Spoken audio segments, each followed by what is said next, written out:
Okay, so welcome everyone. तो अब हम आपके लिए लेके आ गए हैं मास टाइप टू स्ट्रिंग। और अभी तक जो हम हॉरिजॉन्टल सर्कुलर मोशन कर रहे थे, अब हम वर्टिकल सर्कुलर मोशन करेंगे। मतलब इस तरीके से सर्कुलर मोशन करेंगे, सीधा वर्टिकल डायरेक्शन में। जैसे कि वो आपने देखा होगा जिसको आकाश पाळना बोला जाता है, उसे है ना, मेले में लगा हुआ होता है। हाँ, वही फिश होता है, राइट। तो वर्टिकल सर्कुलर मोशन करते समय हमें क्या फाइंड करना है? तो हमें फाइंड करना है velocity at point A, velocity at point C, velocity at point B and velocity at point D. And simultaneously हम एनर्जी के बारे में भी सोचेंगे कि ए बी सी और डी में एनर्जी कितनी होती है। तो हमें पता है, देखो हमने पढ़ा है कि टोटल एनर्जी जो है वो क्या होती है, kinetic energy plus potential energy. Very good, हमें पता है टोटल एनर्जी क्या होती है, kinetic energy plus potential energy. और टोटल एनर्जी जो है वो हमेशा कैसी रहती है, टोटल एनर्जी हमेशा कैसी रहती है, कांस्टेंट रहती है। हमें लॉ पढ़ा है थर्मोडायनामिक्स का, एनर्जी जो है वो क्रिएट नहीं हो सकती, एनर्जी डिस्ट्रॉय नहीं हो सकती। सिर्फ क्या होता है, यह एनर्जी कन्वर्ट हो सकती है। काइनेटिक एनर्जी बढ़ेगी तो पोटेंशियल एनर्जी कम होगी, पोटेंशियल एनर्जी बढ़ेगी तो काइनेटिक एनर्जी कम होगी, लेकिन total energy always remain constant. Very good. तो जब पार्टिकल जो है वो वर्टिकल सर्कुलर मोशन करता है, तो दो टाइप का वर्टिकल सर्कुलर मोशन वो कर सकता है। एक तो कंट्रोल्ड वर्टिकल सर्कुलर मोशन, मतलब with the help of gravity, सिर्फ ग्रेविटी ही उसको नहीं vertical control vertical circular motion मतलब ऐसा मोशन जो हम खुद कंट्रोल करेंगे। और अनकंट्रोल वर्टिकल सर्कुलर मोशन मतलब जो सिर्फ ग्रेविटी के हेल्प से ही कंट्रोल होगा। बात समझ में? तो कंट्रोल वर्टिकल सर्कुलर मोशन मतलब आपको याद है बचपन में हम वो टायर घुमाते थे, है ना, वो भी तो वर्टिकल सर्कुलर मोशन के टाइप में ही है, राइट। कि उस टायर पे कुछ रख दो तो ऐसा गोल गोल गोल घूमते जाएगा, उसे रोटेशनल रोलिंग मोशन भी कहते हैं, लेकिन उसको हम खुद कंट्रोल करते थे, राइट। तो that is control vertical circular motion. और एक होता है non control vertical circular motion. तो हम जो यहाँ पे पढ़ेंगे वो होगा हमारा वर्टिकल सर्कुलर मोशन, जिसपे एक स्ट्रिंग हम लेंगे और उस स्ट्रिंग पे एक मास हम अटैच करेंगे और उस मास को हम खुद घुमाने वाले हैं यहाँ पे, ठीक है। यहाँ पे खुद मास को जो है वो हम घुमाएंगे।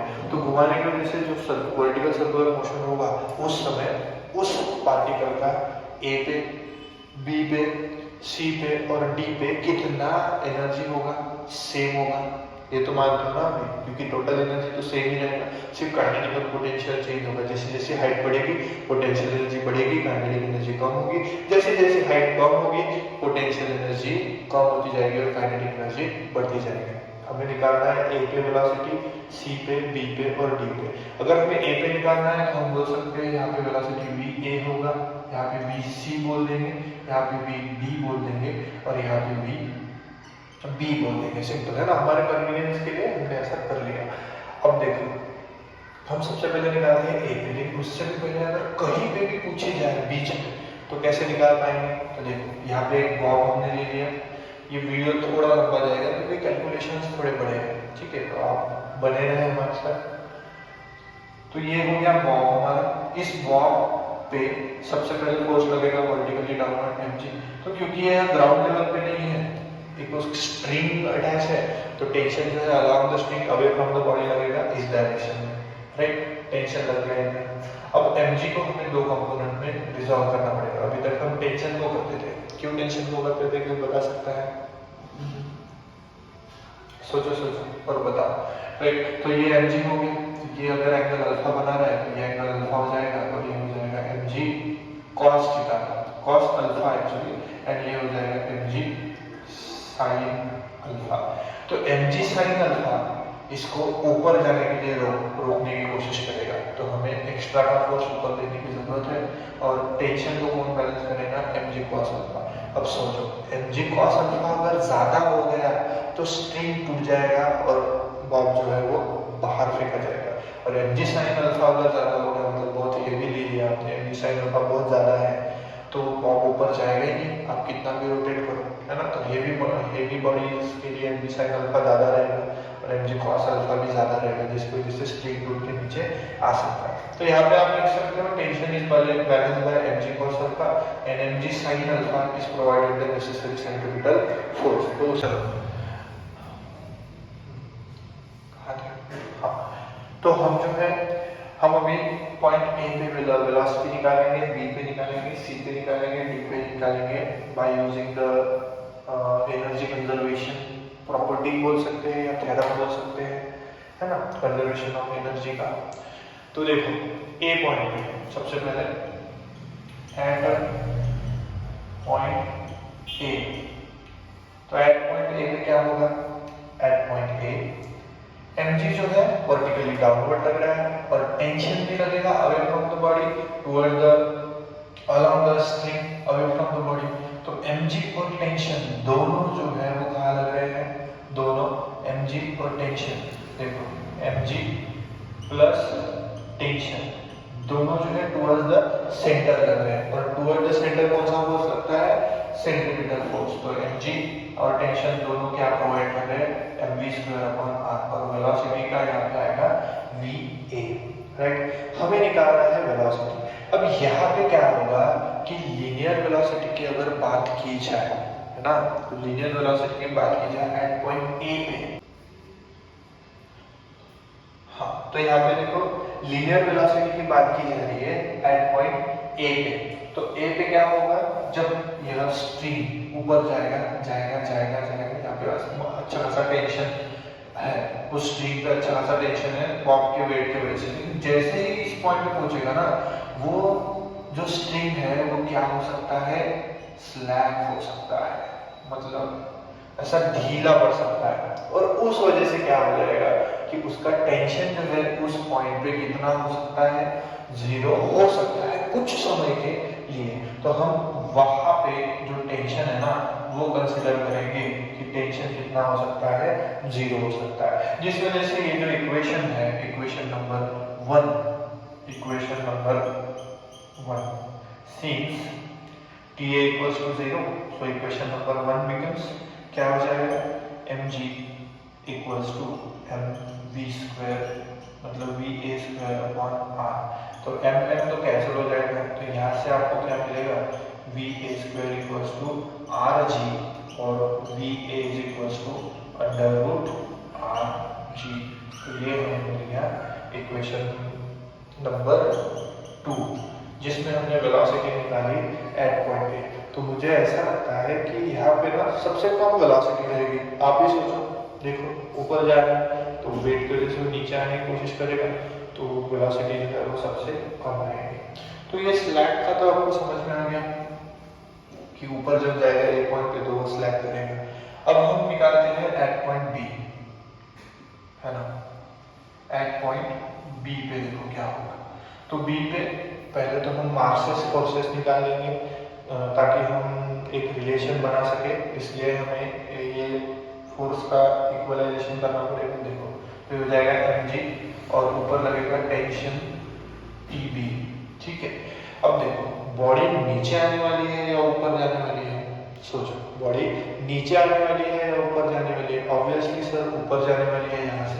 तो कौन सा फोर्स ज्यादा रहेगा, TB ज्यादा रहेगा या mg ज्यादा रहेगा, TB ज्यादा रहेगा। तो TB ज्यादा रहेगा तो TB को ज्यादा निकालो सर, तो ठीक है, देखो TB को हमने ज्यादा निकाला, mg को थोड़ा छोटा निकाला, तो यहाँ पे रहेगा TB माइनस mg, और इन दोनों में से जो फोर्स बचेगा वो कहाँ लगने वाला है, ऊपर के डायरेक्शन, जिस वजह से पार्टिकल बॉम्ब ऊपर जाएगा।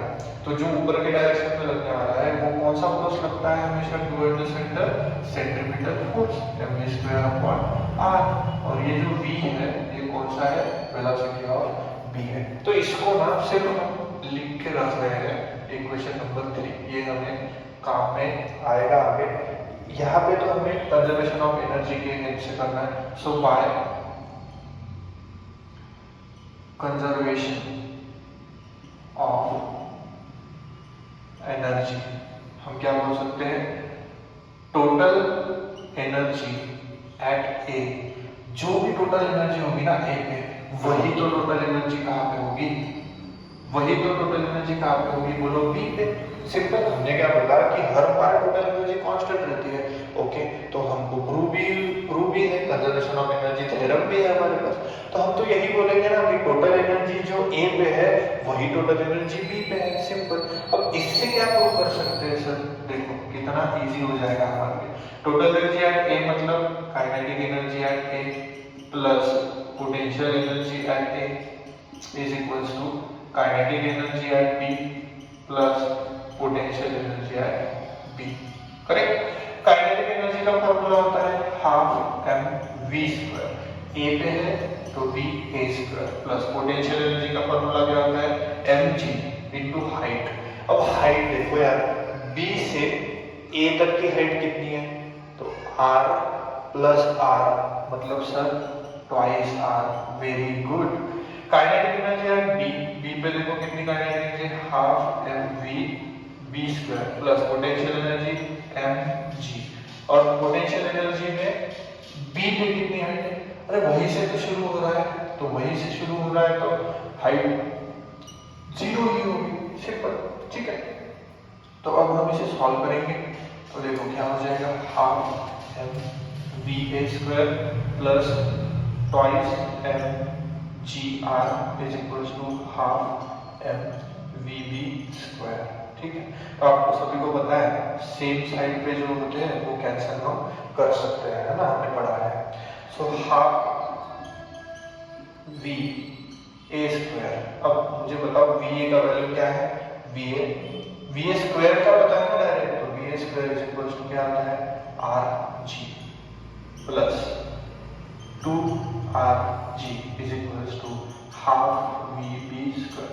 यहाँ पे आप रीजन, भले ही आपने v square rg लिखा, यहाँ पे आप रीजन लिख सकते हो फ्रॉम इक्वेशन 2। बात समझ में आ रही है? तो सिंपल है, इसी तरीके से सारे इक्वेशंस आपको सॉल्व करना है। So half rg plus 2rg कितना हो जाएगा, हाफ rg प्लस 2rg आधा प्लस 2 ढाई हो जाएगा, ढाई मतलब 5/2 rg क्रॉस मल्टीप्लिकेशन करके आप लिख सकते हो divided by half vb square. तो ये डिनोमिनेटर का 2, ये 2 कैंसिल हो जाएगा and finally we got vb square is equals to 5rg। vb square is equals to 5rg and vb is equals to under root 5rg। So this is equation number 4। तो भाई हमें velocity मिल गई, B point पे भी मिल गई। अब सी पे और डी पे देखो यार सेम लेवल पे पॉइंट है, तो मुझे ऐसा लगता है कि वेलोसिटी भी सेम होगी, इसलिए मैं एट पॉइंट सी लिखता हूँ, या फिर उसको डी भी कर सकते हैं हम, सी या डी कोई भी लिख सकते हैं, तो डी पे लेते हैं। तो एक ही फंडा क्या, kinetic total energy at B equals to total energy at D, है ना। Total energy at B is equals to total energy at D. कैसे, by energy yes conservation. Very good, by energy conservation total energy at B is equals to total energy at D. तो formula kinetic energy at B plus potential energy at B is equals to kinetic energy at D plus potential energy at D. Disturbance के लिए extremely sorry, लेकिन ये road touch होने के कारण यहाँ पे बहुत आवाज आती रहती है, ठीक है। Okay, so kinetic energy at B क्या होगा, half M V B square plus half potential energy का फॉर्मूला एम जी। हाँ, तो h का वैल्यू क्या आएगा, हाइट क्या आएगा, तो b पे तो कुछ हाइट ही नहीं है, तो ये हो जाएगा 0। Very good. तो काइनेटिक एनर्जी है d half m v d square plus potential energy है d m g। अब d पे देखो यार हाइट कितनी है, d पे यहाँ पे हाइट कितनी है, तो ये इस तरीके से हम निकाल सकते हैं, and this is nothing but the radius. वाह, तो ये हो जाएगा रेडियस, ठीक है। तो ये हो जाएगा half M V B square, M M M cancel हो जाएगा, तो ये हो जाएगा half V B square is equal to half V D square plus R कॉल आता है।